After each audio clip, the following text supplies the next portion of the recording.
မင်္ဂလာပါကျွန်တော်ဦးနေမဆိုပါ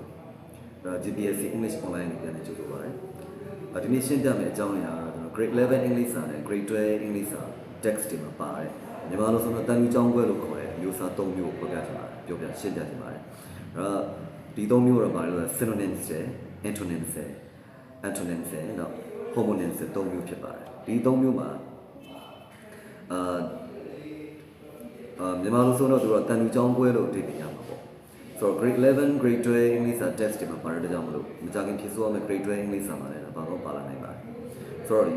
နံပါတ်1 synonym ဆိုတာကတော့ဒါသူကအဓိပ္ပာယ်တူပြီးတော့အဓိပ္ပာယ်ဆင်တူတဲ့စကားလုံးတွေကိုကျွန်တော်က synonyms လို့ခေါ်တာဖြစ်ပါတယ်စကားလုံးကတော့တူရင်တူမတူရင်မတူဒါပေမဲ့အဓိပ္ပာယ်ဆင်တူမယ်ဆိုတော့ဒါ synonyms ဖြစ်ပါတယ်synonyms ဆိုဥပမာဒီမှာနမူနာလေးပေးထားပါတယ် relaxed ဆိုရင်တော့ကင်းတော့လို့ပြောရတယ်နောက်တစ်ခုကျတော့ easy going တော့လွတ်လပ်ပေါ်မှာတော့ဒီနှစ်ခုကအဓိပ္ပာယ်ဆင်တူတယ်ဆိုတော့အဓိပ္ပာယ်ဆင်တူတဲ့အတွက်ကြောင့်မို့ဒီ relax နဲ့ဒီ easy going ကဒါဟာသူက synonyms တွေဖြစ်ပါတယ်နောက်ထပ်ဥပမာတစ်ခုနဲ့ကြည့်နေဆိုတော့ဒါကတော့ antonyms တွေဖြစ်ပါတယ် antonyms ဆိုတာဘာလဲဆိုတော့အဓိပ္ပာယ်ဆန့်ကျင်တဲ့စကားလုံးတွေပါသူကစကားလုံးပုံနဲ့ဆင်တူခြင်းတူမယ်မတူခြင်းမတူဘူးဒါပေမဲ့အဓိပ္ပာယ်ဆန့်ကျင်တဲ့အဓိပ္ပာယ်တွေထွက်နေတဲ့စကားလုံးတွေကိုတော့ကျွန်တော်တို့က antonyms လို့ခေါ်ပါတယ်ဥပမာနမူနာပေးထားတဲ့အတိုင်းပဲ accident ကဒါမတော်တဆဖြစ်ရလို့ဒီလိုရပြီးတော့ incident ကတော့တာမန်ဖြစ်ဖြစ်စဉ်ဖြစ်ရတယ်လို့ဆိုလိုတာဖြစ်ပါတယ်ဒီနှစ်ခုကဖြစ်ရဆိုတော့အဓိပ္ပာယ်ကြီးကဆက်ကျင်ပါတယ်တစ်ခုကမတော်တဆဖြစ်ရပြီးတစ်ခုကတော့တာမန်ဖြစ်ရဖြစ်ပါတယ်ဒါကြောင့်မလို့ accident နဲ့ incident ဒီနှလုံးကကျွန်တော်က antonyms တွေဖြစ်ကြတယ်နောက်တတိယတစ်မျိုးဖြစ်တဲ့ homonyms ပေါ့ homonyms ကတော့သူကတော့စကားလုံးကတူတယ်ဒါပေမဲ့အဓိပ္ပာယ်ကွဲထွက်သွားတာမျိုး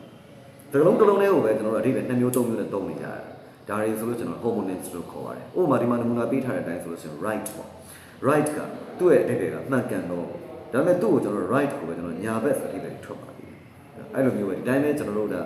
vessel လို့စကားလုံးမျိုးဆိုလို့ရှိရင်ဒီတိုင်းပေါ့ vessel ဆိုရင်သွေးကြောလို့အဓိပ္ပာယ်ရတယ်လို့မျိုးနောက်သင်္ဘောလို့အဓိပ္ပာယ်ရပါတယ်သင်္ဘောကြီးတွေကိုလည်း vessel လို့ခေါ်ပါတယ်ဒါကြောင့်မလို့ vessel လို့စကားလုံးမျိုးက homonyms တက်မှာပါတယ်